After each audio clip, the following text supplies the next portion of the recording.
Ladies and gentlemen, deputies stated that open, I told you that station, they will not let anyone at all talk to you. They cannot let you separate and talk to anyone else, and they will not talk to you about this trial. You have in your jury notebooks some preliminary jury instructions that I told you would have before we started trial. These are about 9 pages of information. I am required to read this to you. I wish I could tell you just to read it once you get back to the jury room, but I give you a copy of these instructions. I also have a copy of the final instructions, so if you have a question about the law, you have a document to look at rather than having to worry about sharing a document amongst 15 people. The instructions that you have in your notebook, feel free to write, highlight, underline anything on those instructions that you want to. You are not required to read these, but I think studies have found that it helps people to retain information. You have something to look at or read rather than have somebody read at you. Feel free to read along with me as I read these instructions to you. This is State of Tennessee versus Tremaine Wilbourn, indictment number 1600515. The state, in the criminal court for Shelby County Condition 7. Ladies and gentlemen, these are your preliminary jury instructions. Before we begin the trial, I want to outline how the trial will be conducted and what functions the jurors, attorneys, and I will perform during the course of the proceedings.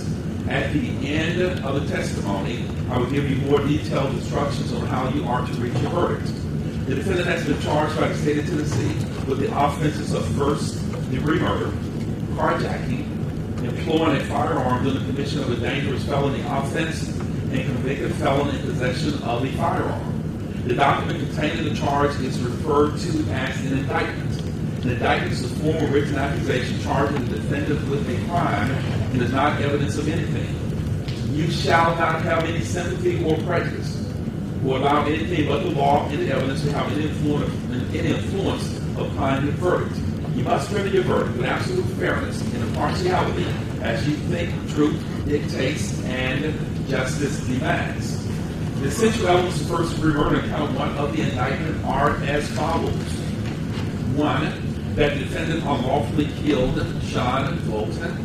And 2, that the defendant acted intentionally.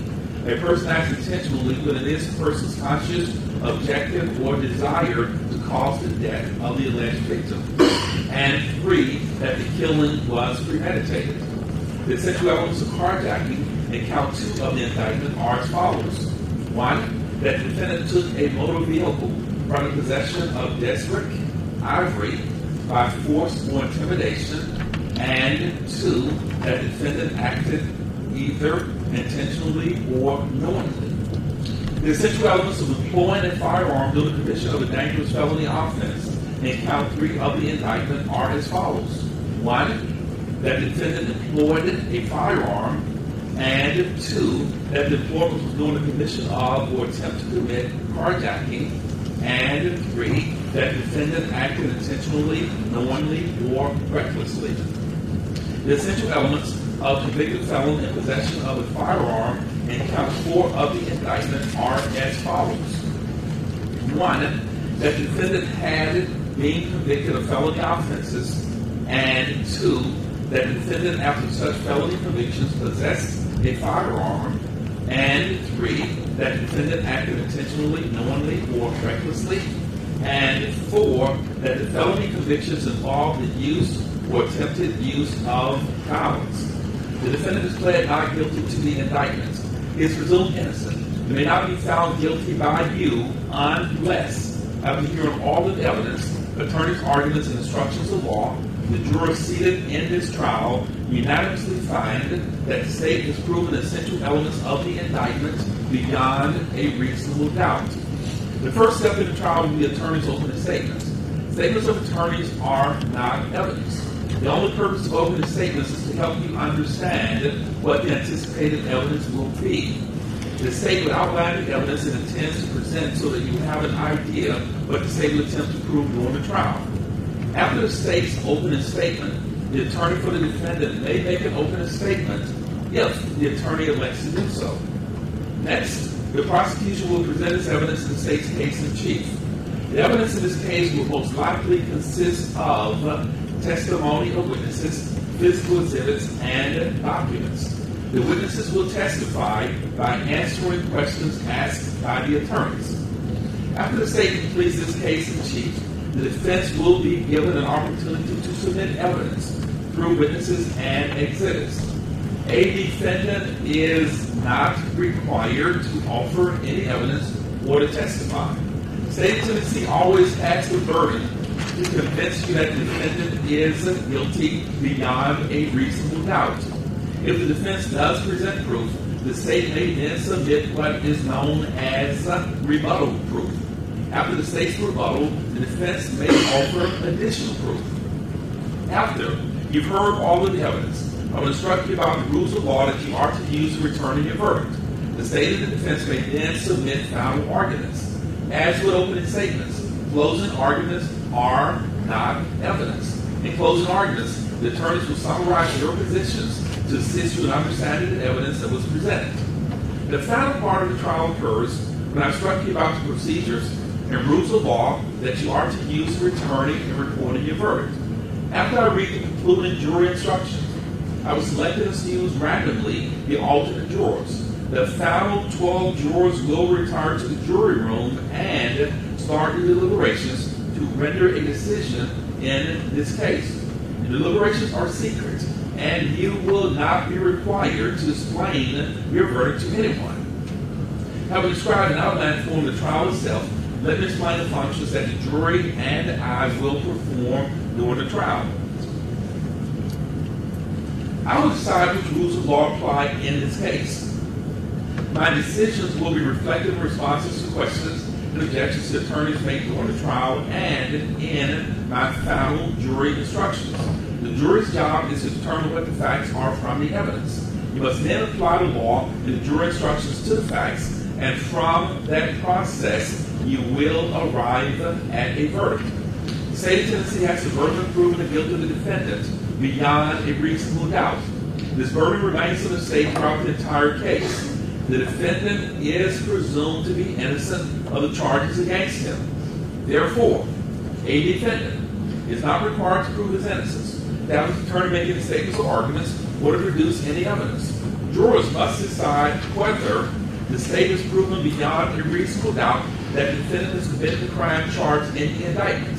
You must base that decision only on the evidence of the case and my instructions about the law. An important part of your job will be making judgments about the testimony of witnesses who testify.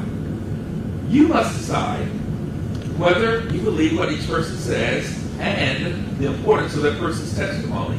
In making that decision, it might be helpful to consider the following questions. Did the person impress you as honest? Did the witness have any particular reason not to tell the truth? Did the witness have a personal interest in the outcome of the case? Did the witness seem to have a clear memory of the events testified about?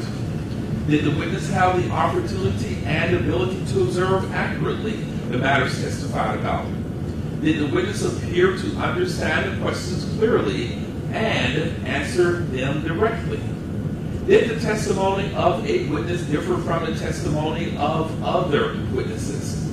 These are some of the considerations that will help you determine the credibility of the testimony of each witness. In reaching a verdict, do not base any decisions on the fact that there were more witnesses on one side than on the other. Likewise, do not reach a conclusion on a particular point just because more witnesses testified for one side on that point. Your responsibility is to think about and evaluate the testimony of each witness you heard and decide the facts of this case. Some of you might have heard the terms circumstantial evidence and direct evidence. These are the two basic types of evidence that exist in law. Direct evidence is direct proof of a fact, such as the testimony of an eyewitness. Circumstantial evidence is proof of facts from which you may infer or conclude that other facts exist. I will give you further instructions on these as well as other matters at the end of the case. Keep in mind that you may consider both kinds of evidence, which are considered to be of equal value in the law. You will not receive a transcript of the proceedings at the end of the trial. Therefore, you must listen very carefully to the testimony. You will be allowed to take notes during the trial for your personal use during your deliberations. You are not required to take notes. Independent memory can be as precise as any written notes. You will be provided with notebooks should you decide to take notes. You shall not talk with any of the attorneys, witnesses, or the defendant involved in this case. Please do not talk with them about anything whatsoever. You might see them in the hallway, on an elevator, or at some other location. If you do, the best standing rule is not to say anything to avoid any inferences of impropriety or impartiality. During the trial, you will receive all the evidence that you may properly consider to decide the case. Therefore, you shall not attempt to conduct any private investigations or gather any independent information that you think might be helpful.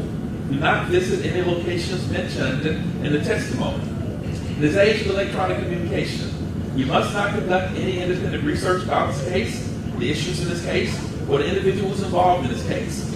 You cannot use any tools to communicate electronically with anyone about the case, including your family and friends.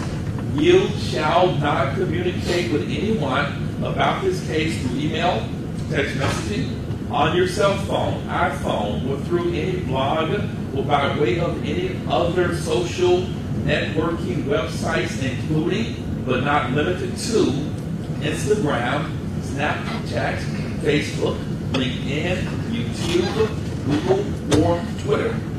You shall not consult dictionaries or reference materials or use any other electronic tools to obtain information about this case or to help you decide the case. Do not send or accept any messages from anyone about your jury service. You must decide the case based solely on the evidence and law presented here within this courtroom.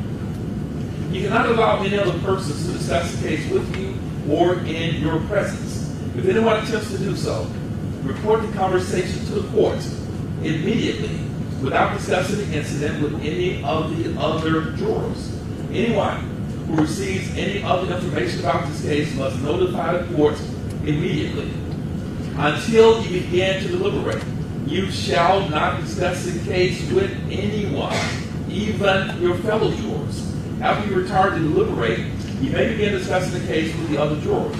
It is important that you wait until all the evidence is received, all the arguments have been presented, you have heard all my instructions on the law before you begin your deliberations. Any discussions before you begin to deliberate would be premature and improper. You cannot discuss the case with anyone else until you have returned a verdict and the case is concluded. I do not know, and I do know, so disregard that. I do not know whether or not there will be any media reports in the newspaper, on television, or on the radio about this case. If there are, you are not permitted to read, watch, or listen to those reports. You must base your decision solely on the evidence you hear in the courtroom. At times during the trial, the attorney might object to a question that is asked by another attorney or to an answer that a witness gives.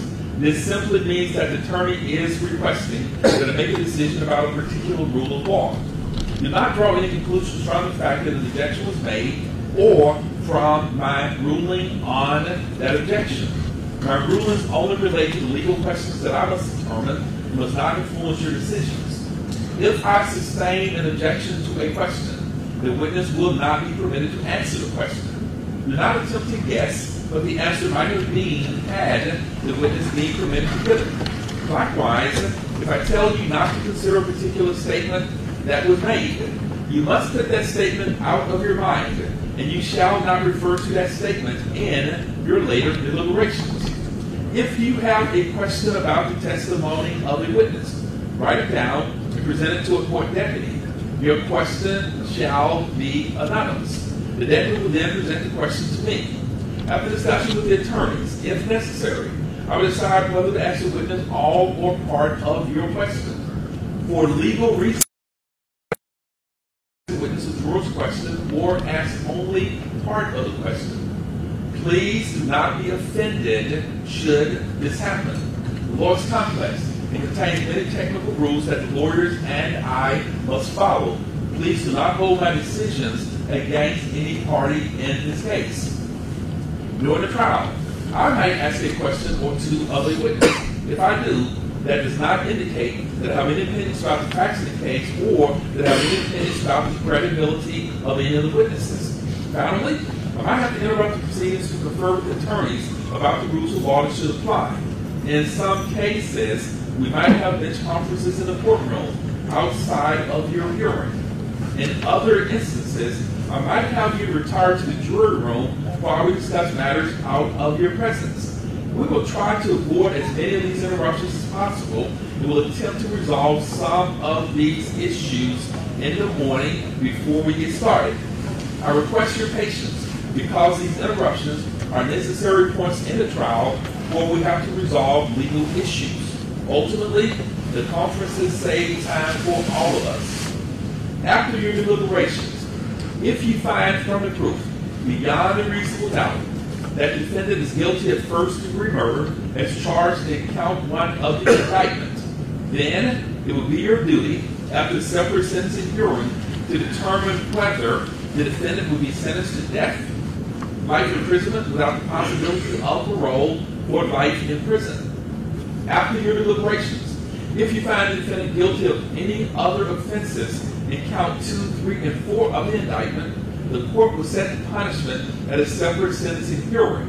The jury will not be involved in setting any punishments in counts 2, 3, and 4 of the indictment. Ladies and gentlemen of the jury, this will conclude my open instructions to you. We will now proceed with the reading or the presentment of the indictment. Deputy Smith, yes, sir. Yes, sir. Thank you, sir.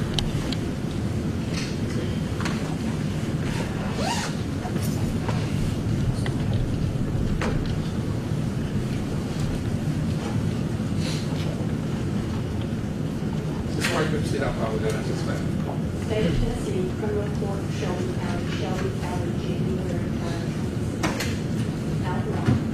The grand jurors of the state of Tennessee, duly selected, and panels sworn and charged to inquire the body of the county of Shelby, Tennessee, upon their oath, present that Tremaine Wilbourn, on August the 1st, 2015, in Shelby County, Tennessee, and before the finding of this indictment, did unlawfully, intentionally, and with premeditation, killed Sean Bolton in violation of Tennessee Code Annotated 3913. Signed by Amy Wire.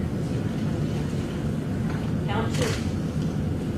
The grand jurors of the state of Tennessee, duly selected and panels sworn and charged to inquire for the body of the county of Shelby, Tennessee, upon their oath, present that Tremaine Wilbourn, on August the 1st, 2015, in Shelby County, Tennessee, and before the finding of this indictment, did unlawfully, intentionally, or knowingly take a motor vehicle from the possession of desperate ivory by use of force or intimidation in violation of Tennessee Code Annotated 3913-404 against the peace and dignity of the state of Tennessee. Signed by Amy Wire. Count 3. The grand jurors of the state of Tennessee, duly selected and panels sworn and charged to inquire for the body of the county of Shelby, Tennessee, upon their oath, present that Tremaine Wilbourn, on August the 1st, 2015, in Shelby County, Tennessee, before the finding of this indictment, did unlawfully and knowingly employ a firearm during the commission or attempt to commit a carjacking, an offense defined in Tennessee Code Annotated 3917-1324-I1, in violation of 3917-1324-B, against the peace and dignity of the state of Tennessee. Signed by Amy Wire. Count 4.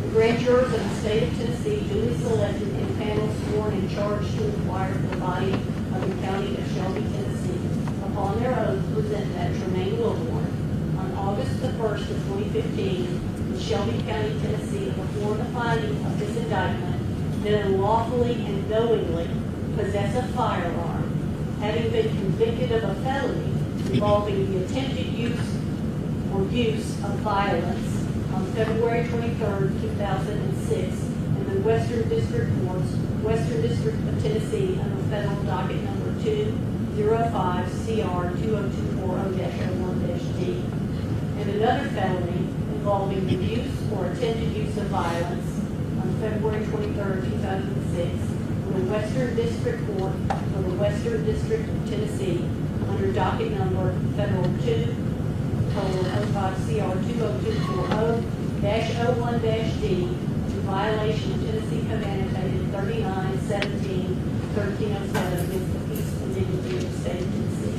signed by Andy P. Wire, District Attorney General. Indictment number 1600515, State of Tennessee versus Tremaine Wilbourn, indictment for first-degree murder, carjacking, employing a firearm during a felony, convicted felon in possession of a firearm. A true bill returned and signed by J.P. Vincent, foreperson of the grand jury on January 28, 2016. Thank you, Mr. Wire. Mr. Gangle, how does Mr. Wilbourn plead to this indictment? Good morning. As to count one, Mr. Wilbourn pleads not guilty. As to counts 2, 3, and 4, Mr. Wilbourn accepts responsibility and pleads guilty. Thank you, Mr. Gangle. Ladies and gentlemen, the jury, Mr. Gangle has entered a formal plea on behalf of Mr. Wilbourn. Mr. Wilbourn, and through his lawyers, pleading guilty to counts 2 and 3 and 4 of this indictment. Mr. Wilbourn is pleading guilty to count 2, carjacking, pleading guilty to employing a firearm in commission of carjacking, and pleading guilty to being a convicted felon in possession of a firearm. Now, even though Mr. Wilbourn has told you that he's pleading guilty, the law still requires the state of Tennessee to present proof to you in order for you to find those essential elements of those offenses. So you cannot return a verdict of guilty just because Mr. Wilbourn says he's pleading guilty. So the state still has to present proof to you during this trial that would convince you beyond a reason without a factual basis for a guilty plea that Mr. Wilbourn is guilty of those offenses and has in fact committed those offenses. Does everyone understand that? Yes. Mr. Wilbourn has entered a formal plea of not guilty on count 1 of the indictment charging him with first-degree murder, and issue has in fact been formally joined on that count of this indictment.